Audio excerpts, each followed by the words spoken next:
All right, guys, welcome to the top 5 of this week. And let me tell you something honestly. पहले बात होती थी कि हम सच ढूंढ के निकालते हैं.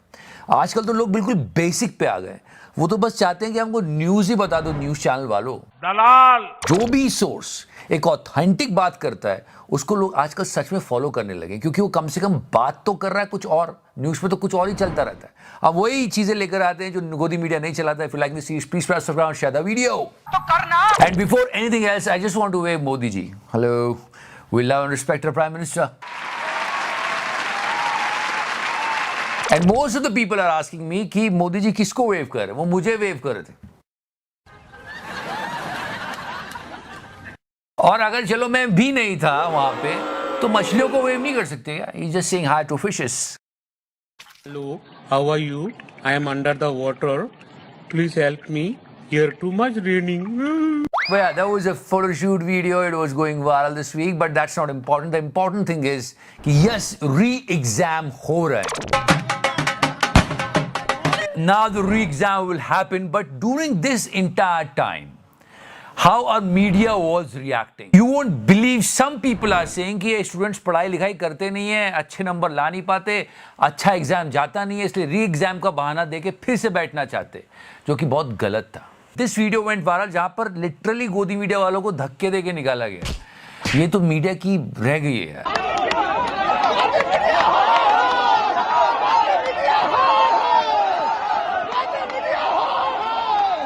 Because their reporting is always biased. She was reporting और स्टूडेंट पूछ रहे थे मैडम ये आपको बिकाऊ मीडिया क्यों कहते हैं? आपको बिकाऊ मीडिया यहाँ पर करवाया जाए क्योंकि ये कहते हैं मैम आपकी मीडिया से क्वेश्चन है आपको बिकाऊ मीडिया क्यों कहते हैं? हमेशा ये लोग That was little harsh. पूरे साल एग्जाम की तैयारी करते हैं और तैयारी करने के बाद पेपर लीक हो जाता है जिससे और लोगों को थोड़ा समझना चाहिए ये फील्ड में जाके रिपोर्टिंग तो कर रहे हैं कम से कम. जो प्राइम टाइम पर एंकर बैठे होते हैं ना, ये सवाल उनसे पूछना चाहिए स्टूडेंट्स को, क्योंकि वो बात नहीं करते. डिसीजन मेकर वही होते हैं. ये तो बेचारे अपनी ड्यूटी कर रहे थे यार. यहाँ पर करवाया जाए. और इन दो फुद्दुओं को देखो, ये जस्टिफाइड कर रहे थे कि क्या हुआ है कि बहुत सारे सेट थे. सुनो इसको सुनो. 12 का पेपर दिया, 3 से 5 में कोई आपका दोस्त है तो आप उसको फोन करके बताएंगे ना कि यार मेरा एग्जाम हुआ, देखिए ये क्वेश्चन आए, तू ये कर लेना, हो सकता है इसी के आसपास हो पेपर. अगली जो सुबह होगा यानी 18 की सुबह जो पेपर होगा वो ऑब्वियसली इवनिंग वाला बताएगा यार मेरा तो अलग आया था, देख मॉर्निंग वाला भी अलग आया था, तो इनके आसपास ही होगा पेपर. तो देखिए शरारती तत्व कुछ भी कर सकते हैं. अच्छा. The reason why I'm telling you this, you should check out the comment section of these two. And people are like, अच्छा कॉमेडी शो है. ये वो स्टूडेंट्स है जो ये कह रहे थे कि री एग्जाम करवा दो यार, लेकिन ये कहीं ना कहीं बीच में दोनों कंफ्यूज साउंड कर रहे थे. लोगों ने ये भी लिखा कि तुम दोनों ने कभी गवर्नमेंट एग्जाम दी है. नहीं, ऐसा भी है क्या? ऐसा भी है क्या कि जैसे मान लीजिए पहली पाली में कोई पर्चा दिया गया, अफवाह उड़ा दी गई, पर्चा लीक हो गया, तो सब लोग तो बाकी की पालियों में but the sad part of this entire conversation, इन लोगों दोनों को कुछ नहीं आता, पर उन्होंने खुल के कभी नहीं बोला कि री एग्जाम होना चाहिए, जो कि हो रहे हैं और सीएम ने खुद आदेश दिया है. बहुत मेहनत करते हैं स्टूडेंट्स यार, और हमारे देश में इतने सारे पेपर लीक क्यों होते हैं? आखिर क्यों? अगर एग्जाम दोबारा होगा, ठीक है, कैसे कह सकते हैं पेपर दोबारा लीक नहीं होगा? And we need to discuss about it because it's a really important thing. मतलब पिछले 7 सालों में 70 पेपर लीक के मामले सामने आए. एग्जाम के पेपर को बनने से लेकर स्टूडेंट्स तक एग्जामिनेशन में पहुंचने तक बहुत सारी प्रोसेस होती है, बहुत सारे लोग इन्वॉल्व होते हैं, एक पूरा चेन सिस्टम होता है. कई बार इन चेन सिस्टम्स में लूप होल्स हो जाते हैं, लोग बेईमान हो जाते हैं. बहुत सारे लोगों ने एग्जामिनेशन पेपर लीक होने की सबसे बड़ी वजह प्रिंटिंग प्रेस को बताया है. इसके लिए लोकायुक्त ने एक बहुत अच्छा सुझाव दिया था कि गवर्नमेंट ओन्ड प्रिंटिंग प्रेस में ही पेपर की छपाई होनी चाहिए. अगर पेपर लीक हो जाता है तो जवाबदेही तय होनी चाहिए. अगर पेपर लीक होता है तो एक प्रॉपर ट्रेसिंग सिस्टम हो ताकि जिसकी गलती हो उसे पकड़ा जा सके. थोड़े दिनों पहले उत्तराखंड में भी पेपर लीक हुआ. एग्जामिनेशन का रिजल्ट आ गया. बाद में पता चला कि प्रिंटिंग प्रेस के एक कर्मचारी ने पेपर लीक कर दिया था. उसके लिए उसे 36 लाख रुपए मिले. सो जस्ट एन आइडिया, परीक्षा पे चर्चा तो होती है, उस परीक्षा पे चर्चा में पेपर लीक पर भी थोड़ी चर्चा हो जाए, क्योंकि स्टूडेंट्स बहुत मेहनत करते हैं यार. ये देखो ना, देख के दुख होता है. देश संकट में है. And now just listen to this debate of our Navika. जो आदमी भी 5 साल जमीन पर उतर के मेहनत करने को तैयार हो, वो मोदी जी को बड़ी चुनौती दे सकता है। ये भ्रम मत पालिए आप लोग कि मोदी जी को कोई हरा नहीं सकता है। शी वांटेड एन आंसर कि जो वो चाहती है वो आंसर मिल जाए। ये गलत बात इसलिए नहीं कि मैं कह रहा हूं, ये गलत बात है कि कोई ये कह रहा है कि इनको कोई चुनौती नहीं दे सकता है। देश में 10 साल 15 साल कई लोगों ने राज किया है, पर वो आंसर मिला नहीं। 4000 में 2500 से 2700 विधायक कांग्रेस के होते थे।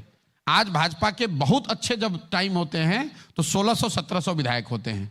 और आप लोग ऐसे बता रहे हैं जैसे लग रहा है कि इनसे बड़ा कोई लीडर ना कभी देश में पैदा हुआ ना आगे कोई पैदा होगा। फिर यहाँ पे specially at that point Navika ताने वाने मारने लगी। भाई साहब कृष्ण जी तो नहीं उतर के आएंगे ना, इन्हीं में से चुनना पड़ेगा। अभी तो प्रेजेंट ठीक बात, यही ऑप्शन। ठीक बात है। एक डिस्कशन होती है, डिबेट होती है, आप सामने वाले की बातें सुनते हो और वो आपको अपनी बातें बताता है। आज भी असंतुष्ट लोगों की संख्या ज्यादा है।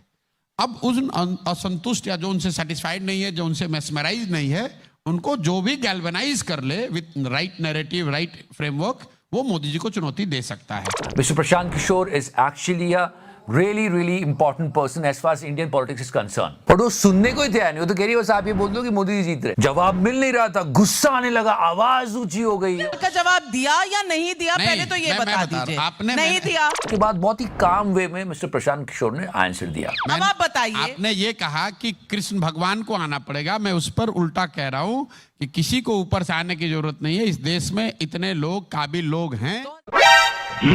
ऑल्सो आजकल आज तक वालों को क्या हो गया यार, I am actually surprised and शायद इनका जमीर जाग गया है। First Tihari spoke about the paper leak, लेकिन इसके बावजूद उत्तर प्रदेश में क्वेश्चन पेपर लीक के भी आरोप लग रहे हैं।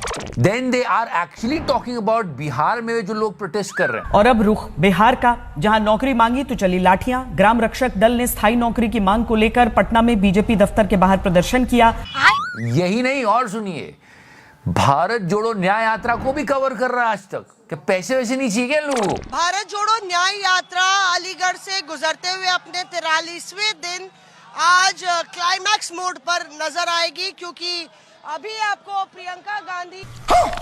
अगर ऐसा ही चलता रहा तो आज तक कल तक नहीं रहेगा। समझ गए जिगर भाई। But someone said it so right. See, every event our prime minister is going, you know, लोगों को इन्फॉर्म कर दो कि प्रधानमंत्री जी यहाँ गए। न्यूज चैनल्स पर क्या होता है, पहले उस पूरे इवेंट का लाइव टेलीकास्ट होता है, उसके बाद पॉइंटर्स बताए जाते हैं कि क्या क्या किया गया, और फिर रात के प्राइम टाइम शो में उसी को डिस्कस किया जाता है। थोड़ी बहुत तो इधर उधर की बातें करनी चाहिए। अब वेनम से मिलो, बहुत दिन हो गए थे। See again I am telling you, we are not with any political party. ये पॉलिटिकल लीडर्स जो बड़ी बड़ी बातें करते हैं कि मर जाएंगे, यहाँ गठबंधन नहीं करेंगे, वो नहीं करेंगे, ये नहीं करेंगे, बड़ी बात है। ऐसी बातें क्यों बोलते हो कि अब आपको गठबंधन करना ही होता है? तो मिस्टर केजरीवाल, ये चल रहा है, पर उस पर ये वेनम चोपड़ा आता है और ट्वीट लिखता है, बच्चों की कसम, ना बीजेपी से गठबंधन करेंगे ना कांग्रेस से। इन्होंने कहा था मैं नहीं करूंगा, पर ये कर रहे हैं। पर मेरे प्यारे वेनम, इतना बढ़िया जहर उगला है, थोड़ा उधर भी अपना फन घुमा ले और देख कि वहां किन किन लोगों ने गठबंधन कर लिया है।